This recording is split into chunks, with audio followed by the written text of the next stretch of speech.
Thank you for listening to BizPod with me, Paul. And me, Rachel. Our weekly business English podcast where we talk about the news, social media, and hot topics from a business point of view. You'll get a podcast and links to the articles we discuss. This way you can share your thoughts too. Join us as we discuss what's on our minds this week.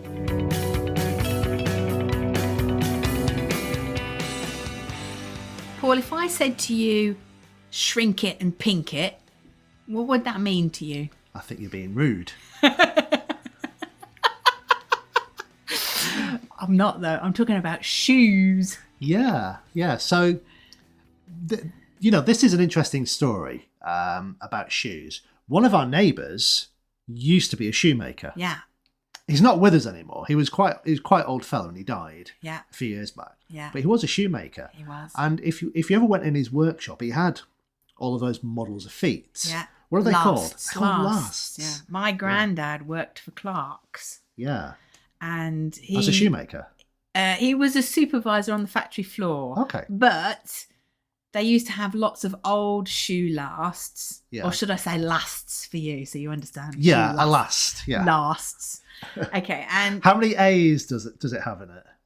3 A's and an R. Okay, lasts. Okay. An H. And he used to bring them, they were made of wood. He used to bring them home and put them on the fire to burn them for fuel.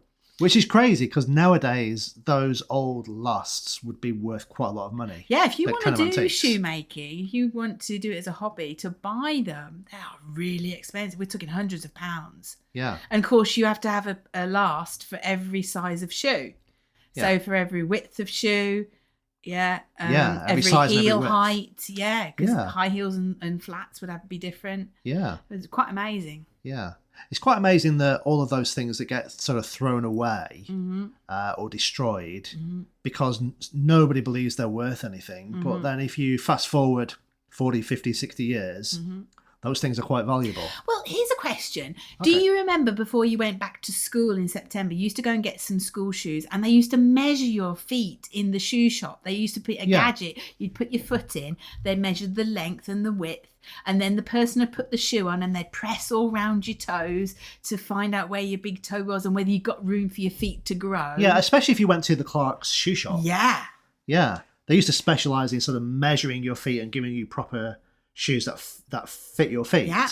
Yeah. We used to have Jesus sandals in the summer. Okay. And you know what I mean by Jesus sandals? I did, but you might have to explain that to the people. There are certain Sandals styles. used by Jesus? No, if you think of Jesus and the kind of, he's not wearing flip-flops, is he? He's wearing a certain kind of sandal. We used to call them Jesus sandals because you could run in them. Okay. So you'd have Jesus sandals in the summer because you used to buckle them up and you could run. Talking of running. Slippers! There's a joke, you could always run the fastest in your slippers. Yeah. I knew you were going to say that. Yeah. And then you used to have black leather shoes or brown leather shoes because the polish was the cheapest and the easiest. And I always wanted to have patent shoes and my mum wouldn't let me have them because patent would crack. Crack and get ruined dead easy. Yeah. Okay. Well, there you go. Yeah, well, we're digressing a little bit. So shrink it and pink it. So this article is talking all about the footwear industry, particularly sports footwear. Trainers. Runners in particular. So, or for Americans, sneakers. Yeah. Now, this isn't the first time I've kind of heard this, but I think it's relevant to a lot of industries. That basically what the sneaker industry does is they create or they develop the shoe for a man, and then they make it a little bit smaller. Yeah. Give it a little bit of pink colouring and turn it into a woman's running shoe. Well, I don't think it's necessarily that it's been done for a man. It's just the lasts that they design shoes on were historically based on men's feet. Because men are obviously better.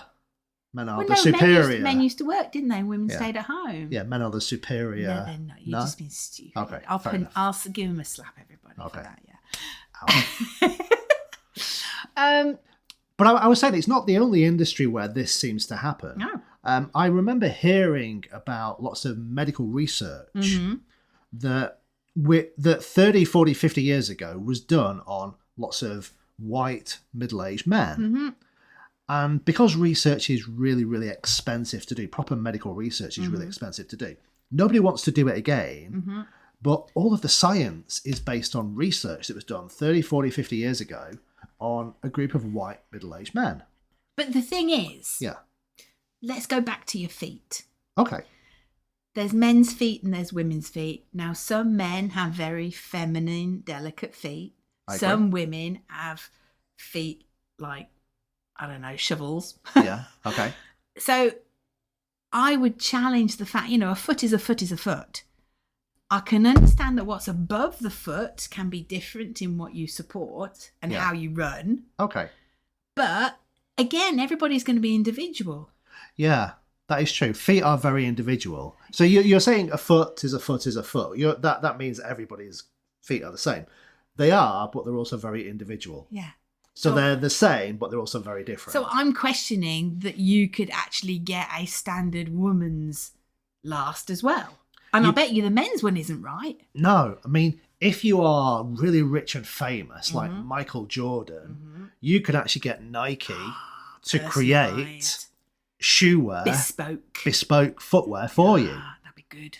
Now, I suppose in an ideal world, that's what we would each have. We would have bespoke footwear made to measure. If we'd all got lots of money. I'm just thinking of trousers. When we came to Italy, I remember you trying to buy some trousers. Short and tight. Yeah. Italian men's trousers are, they're very, very narrow, aren't they? They've got very, very low-waisted. They're they're minuscule. They're like a Barbie doll. They're like Ken. Yeah. Yeah. And it's just like our English men's legs, just chunkier, longer, fatter. No, I wider. don't think they are. I think it's just the particular sort of style. It's a more of a European style. But you couldn't even get one leg in them. Yeah, that's true. Or if you got your legs in them, then you could fit two people in the top. That's true. I know, Italian men have legs like sticks. Not all Italian men. Exactly. Yeah, not all Italian men. But those trousers are based like that, aren't they? Yeah, that's true. Yeah. That is true. Mm-hmm.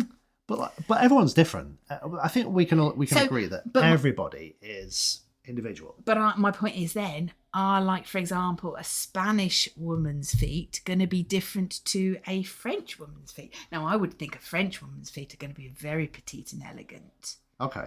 Whereas a Spanish would be more athletic. All the dancing interesting. they do. Yeah. I don't know. Yeah, I don't know either. One thing I do know is during the summer, I don't wear shoes. No, you don't.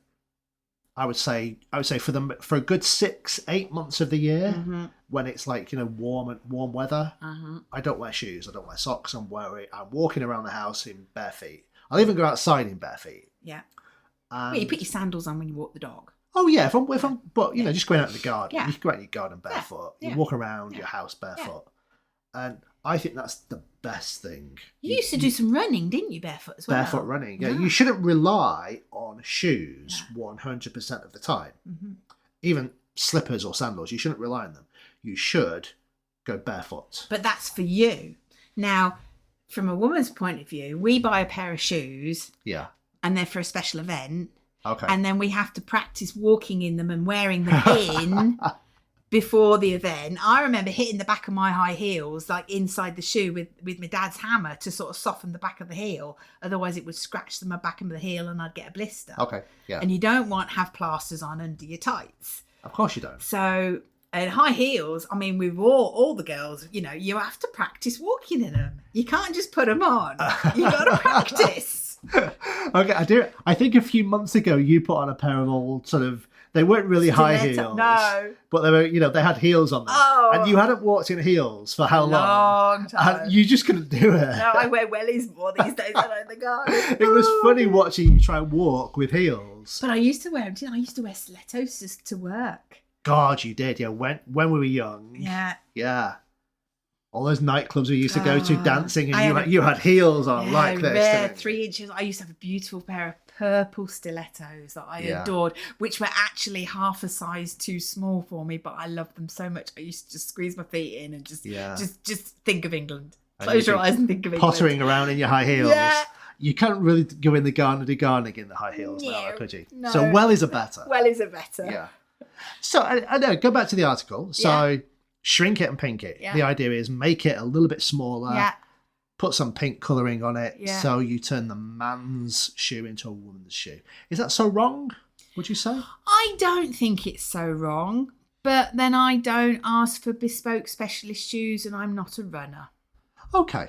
Well, there you go. So I can see the point of view of people who might say, absolutely, we do need them to be more gender orientated. Yeah. But if they're prepared to pay the price for it. Yeah, that's true. But I suppose there are loads of things that are kind of. Let's take sort of mobile phone covers. Like if you buy a new mobile phone, you can get sort of fancy covers. If there are covers that are designed for kids with Yeah, but the mobile phone isn't, whether you're a male or a female. I mean, that's a good question, actually. No, Okay. I'm going to correct myself, because you might use your mobile phone as a man differently than I would use it as a woman. Okay, So true. therefore, should the design be different? Should everything be designed depending on the gender, the age? Should Brinkley have a mobile phone, our dog? No, he doesn't need one. But I mean, should the dog have a mobile phone? No, he shouldn't. That's crazy. I'm just going to. We can have some little trainers though when he gets old. Okay, and he yeah. needs a bit more grip on the floor. That's yeah. true. He can. Yeah, but no. I don't want pink. But I think to answer your question, no, we can't have bespoke products for everybody. You can't all have bespoke things. No, but they're talking about comfort here, especially if you're running, that you want a shoe that's designed for racing, for training, for speed, so that you won't get injured. Well, the answer is become an internationally famous sports star. Yeah. Get a shoe company to sponsor you, Yeah. and they will make you a shoe. That's the answer. They will make a bespoke shoe designed specifically for your foot. I haven't got any problem with my shoes. I'm not complaining here. So read this article anyway and decide if you think that it's okay to take shoe designs and shrink them and pink them. Shrink it, pink it. I Shrink like it and that. pink it. Get some pink wellies, maybe. Yeah, that'd be good. Okay. See you next week. Bye. Thanks for listening. We hope you liked our podcast. And please don't forget to subscribe and stay connected with us. Until next time, goodbye.